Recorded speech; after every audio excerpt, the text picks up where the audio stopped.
Class 9th के बच्चे ध्यान देंगे। मैथ में आपका आज पार्ट 2 शुरू हो रहा है। पार्ट 1 में हम शुरू किए थे रचनाएं। आज उसी के अंतर्गत कोणों की रचना बताएंगे आप लोगों को। कोणों की रचना जैसा कि आप नीचे के क्लास में इसको भी पढ़े होंगे। पटरी एवं प्रकार की सहायता से कोणों की रचना करना। इसमें आप लोग सभी कोण लगभग 60 अंश के कोण पर ही निर्भर होते हैं। यानी आपको यदि 60 अंश का कोण बनाने आ रहा है पटरी एवं प्रकार से, अन्य सभी कोणों को आप आसानी से बना सकते हैं। तो सबसे पहले हम आपको बताएंगे 60 अंश के कोण की रचना करना।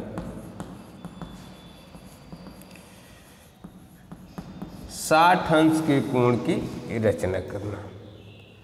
तो 60 अंश के कोण को पटरी एवं प्रकार से कैसे बनाया जाता है आपको बता रहे हैं। सबसे पहले आप एक रेखाखंड खींचेंगे और जिसका नाम हमने ए बी रखा है। सर्वप्रथम ए बी एक रेखाखंड खींचेंगे। इसके दो अंत बिंदु ए और बी हैं। बिंदु ए को केंद्र मानकर किसी भी त्रिज्या का आप एक चाप लगाएंगे। बिंदु ए को केंद्र मानकर किसी भी त्रिज्या का एक चाप लगाएं जो ए बी को बिंदु ई पर काटता है। बिंदु ई को केंद्र मानकर उसी त्रिज्या का चाप, यानी आपको चाप बढ़ाना अथवा घटाना नहीं है। जिस त्रिज्या का ये चाप लगाएंगे उसी त्रिज्या का चाप बिंदु ई को केंद्र मानकर लगा देंगे जो पहले चाप को मान लीजिए कि सी बिंदु पर काटता है। अब ए से सी को मिला दिया जाएगा। ए से सी को मिलाया और इसको आगे की तरफ बढ़ा देंगे। इस प्रकार ये जो कोण बनेगा सी ए बी 60 अंश का हो जाएगा। एक बार और देख लीजिए। सर्वप्रथम एक ए बी रेखाखंड खींचेंगे। बिंदु ए को केंद्र मानकर किसी भी त्रिज्या का एक चाप लगाएंगे जो ए बी को बिंदु ई पर काटता है। बिंदु ई को केंद्र मानकर उसी त्रिज्या का चाप लगाएंगे जो पहले चाप को बिंदु सी पर काटता है। ए से सी को मिलाकर आगे की तरफ बढ़ा दिया जाएगा। तो इस प्रकार जो कोण बनेगा सी ए बी ये 60 अंश का होगा। अब रचना के चरण जैसा कि हम पहले वाले वीडियो में बताए हैं कैसे लिखना है। जैसे आप बनाते हैं जिस क्रम से, उसी के क्रम के अनुसार आपको रचना लिखनी होती है।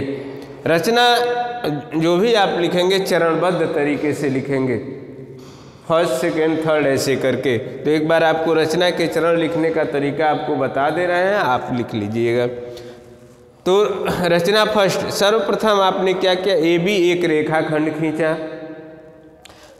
रचना सेकेंड, चरण सेकेंड, बिंदु ए को केंद्र मानकर उचित त्रिज्या का एक चाप लगाया जो ए बी रेखाखंड को ई पर काटता है। बिंदु ई को केंद्र मानकर उसी त्रिज्या का चाप लगाया जो पहले चाप को बिंदु सी पर काटता है। ए से सी को मिलाकर आगे की तरफ बढ़ाया। ये आप रचना के चरण में लिखेंगे। तो ये हुआ आपका 60 अंश का कोण फर्स्ट। इसी तरह से आपको जैसे मान लीजिए 30 अंश का कोण बनाना हो, 30 अंश का कोण, तो हमने आपको बताया कि कोई भी कोण बनाना हो तो आपको 60 अंश के कोण पर ही सभी कोण निर्भर करेंगे। तो 30 अंश का कोण बनाना है तो 60 का आधा 30 होगा। तो सबसे पहले आप काम वही करेंगे, एक ए बी रेखाखंड खींचेंगे। बिंदु ए को केंद्र मानकर एक उचित त्रिज्या का चाप लगाएंगे जो ए बी को ई पर काटता है। उसी त्रिज्या का पुनः दूसरा चाप लगाएंगे जो पहले चाप को सी। अब इस कोण का आधा, तो पहले वाले वीडियो में हमने बताया था किसी भी कोण का आधा कैसे किया जाता है। आधा करने का एक बार और देख लीजिए। बिंदु ए को केंद्र, आप इसको मिला सकते हैं अथवा नहीं भी मिला सकते हैं, आप इसको छोड़ दीजिए। या मिला सकते हैं। अब यहाँ से और यहाँ से आगे की तरफ हम एक एक चाप लगा देंगे सी से और ई को केंद्र मानकर। अब इसको हम मिला करके बढ़ा देंगे, इस कोण का आधा हो जाएगा, यानी 60 का आधा 30 अंश बन जाएगा। अब इसी क्रम से 30 का आधा 15 अंश बनाना हो तो यहाँ से और यहाँ से आगे की तरफ चाप लगा देंगे, 30 का आधा 15 अंश बन जाएगा।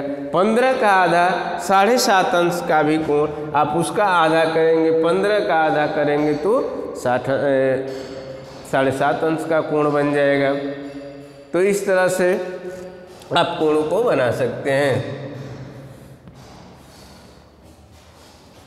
अब आइए तीसरा, आपको 75 अंश का यदि कोण बनाना हो, 75 अंश का कोण, 75 अंश का कोण बनाना है तो 60 में 15 जोड़ेंगे 75 अंश का हो जाएगा। यानी कहने का मतलब ये कि पहले हम 60 अंश का कोण इसमें भी बनाएंगे। ए बी, ए को केंद्र मानकर चाप लगाएंगे, पुनः उसी चाप से काट देंगे। अब यहाँ से और यहाँ से 2 बार काट देंगे, 60 अंश हो गया, ये 60 अंश हो गया।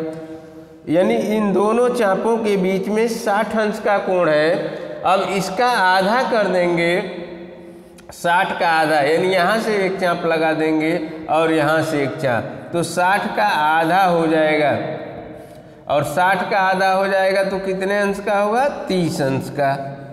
तो 30 अंश का ये कोण और 60 अंश का ये कोण, ये 90 अंश का कोण बन जाता है। तो 90 अंश का कोण आप लोग बनाए भी होंगे और नहीं भी बनाए हैं तो इस तरह से आप 90 अंश का कोण बना सकते हैं। अब ध्यान दीजिए, ये 60 अंश का हो गया, ये इन दोनों के बीच में 30 अंश का कोण हो गया और 30 यहाँ से और यहाँ से एक एक चाप लगा देंगे आगे की तरफ, तो 30 का आधा 15 अंश का बन जाएगा और 15 और 60 75 अंश का कोण बन जाएगा। यानी यहाँ से एक चाप लगाएंगे आगे की तरफ और यहाँ से एक चाप ऐसे काट देंगे इन दोनों से, तो 60 का आधा 30 का आधा 15 हो जाएगा। तो 15 अंश ये और 60 अंश ये, 60 और 15 कितना हो गया? 75 अंश। तो 75 अंश का कोण आप ऐसे बना सकते हैं। अब 105 अंश, 105 अंश का यदि आपको कोण बनाना हो, 105 अंश का कोण, तो यहाँ 90 अंश तक आप बना सकते हैं। यहाँ से हमने बताया कि 30 अंश का कोण है, क्योंकि 60 का आधा किया गया तो ये 30 अंश का कोण होगा और 30 का आधा कर देंगे तो 15 अंश हो जाएगा। तो 15 अंश इधर और 90 अंश इधर, 90 और 15 105, तो 105 अंश का कोण आपका बन जाएगा। यहाँ से यहाँ तक 105 अंश का कोण बन जाएगा। तो 15 के पहाड़े में जितना कोण आता है सभी कोण आसानी से बन जाएंगे। तो 75 अंश 105 अंश का हो गया, 30 अंश का हो गया, 60 अंश का हो गया, 90 अंश का आप जानते ही हैं। तो इस तरह से कोणों की रचना आप आसानी से कर सकते हैं। अब इसी पर आधारित आपकी एक प्रश्नावली है 11.1। प्रश्नावली अब आपका शुरू हो गया। प्रश्नावली 11.1। 11.1 में पहला प्रश्न है, एक दी हुई किरण के प्रारंभिक बिंदु पर 90 अंश के कोण की रचना कीजिए और कारण सहित रचना की पुष्टि कीजिए। तो 90 अंश का कोण आप बना ही सकते हैं, अभी हमने बताया है। दूसरा है, एक दी हुई किरण के प्रारंभिक बिंदु पर 45 अंश के कोण की रचना कीजिए और कारण सहित रचना। अब 45 अंश का कोण बनाना हो तो 90 अंश का कोण बना लीजिए। 45 अंश का यदि कोण बनाना हो तो आप 90 अंश का कोण बना दीजिए और उसका आधा कर देंगे, 45 हो जाएगा। तो एक चाप लगाएंगे, ए को केंद्र मानकर, जो ए बी को ई पर काटता है, ई को केंद्र मानकर 2 चाप लगाएंगे। इन दोनों चापों से क्रमशः ऊपर की तरफ एक एक चाप लगाएंगे और यहाँ से ये डाट डाट करके मिला देंगे। पूरा नहीं मिलाना आपको, हल्का हल्का डाट डाट करके मिलाएंगे, क्योंकि हमको 45 बनाना है, 90 बनाना नहीं है। अगर 90 बनाना हो तो पूरा मिला दीजिएगा आप लोग। और यहाँ से आगे की तरफ चाप लगा देंगे तो 90 का आधा आपका हो जाएगा 45 अंश।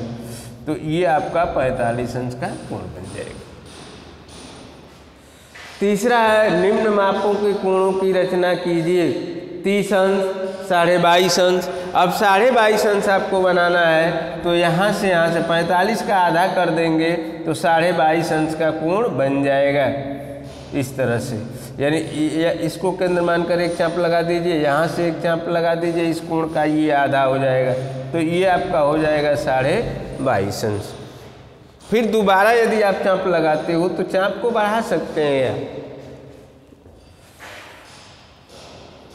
चौथा प्रश्न है निम्न कोणों की रचना कीजिए और चांदा द्वारा माप कर पृष्ठ 75 अंश, 105 अंश, 135 अंश।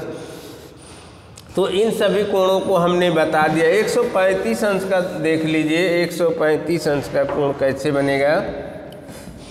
135 अंश 90 और 45 135 होता है।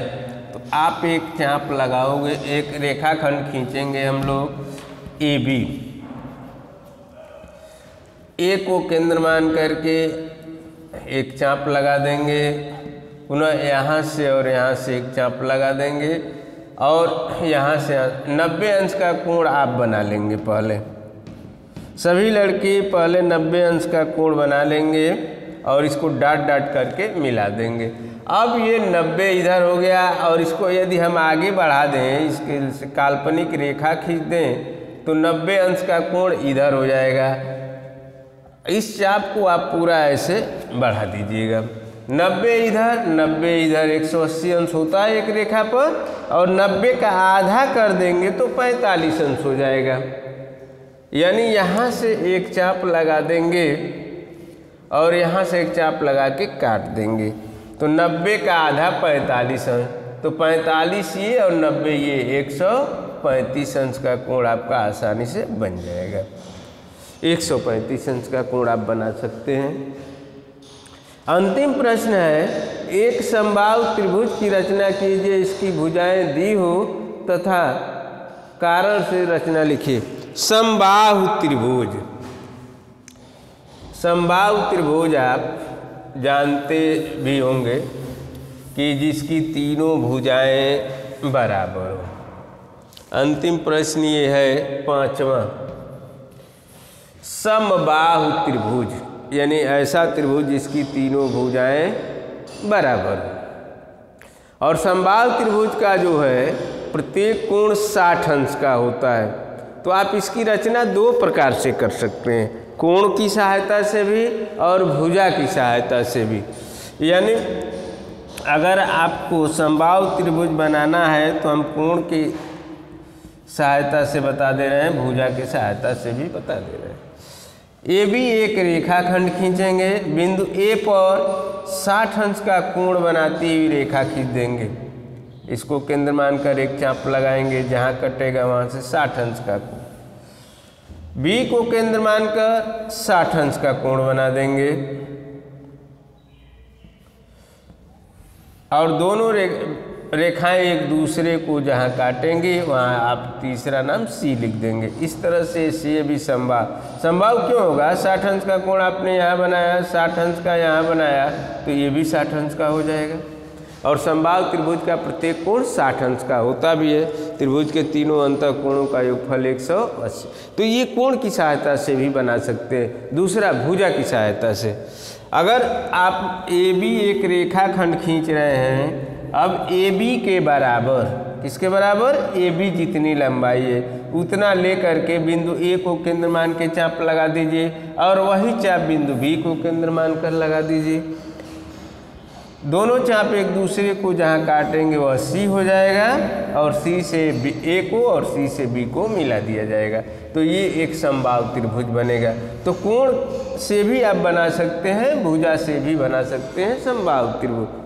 एक बार और देख लीजिए, कोण से बनाना हो तो दोनों सिरों पर ए भी एक रेखाखंड कर लीजिएगा, ए पर 60 अंश का कोण बना दीजिए, बी पर 60 अंश का कोण बनाते हुए रेखा खींच दीजिए और दोनों रेखाएं जहाँ एक दूसरे को काटेंगे वहाँ तीसरा नाम सी दे दीजिए। अब भुजा से अगर आपको बनाना हो तो ए बी एक किसी भी माप का एक रेखाखंड खींच लीजिए और ए बी के बराबर दूरी लेकर एक चाप लगा देंगे ए को केंद्र मानकर और उसी त्रिज्या का चाप बी से लगा देंगे। दोनों चाप एक दूसरे को मान लीजिए कि सी पर काट रहे हैं, सी से ए को सी से बी को मिला देंगे, यह एक समबाहु त्रिभुज होगा। तो इस तरह से जो है आप प्रश्नावली 11.1 सभी लड़के अपने कापी पर, मैथ की कापी पर जो हम बनवाए हैं स्कूल में उसी कापी पर लिखना है। और रचना सभी इसमें जो भी कोण बनाएंगे उनका रचना आप अवश्य लिखिएगा। जैसे कोणों की रचना में आप 4-5 कोण बना रहे हैं तो कम से कम 1 या 2 कोण की रचना के चरण आप लिख लेंगे। धन्यवाद।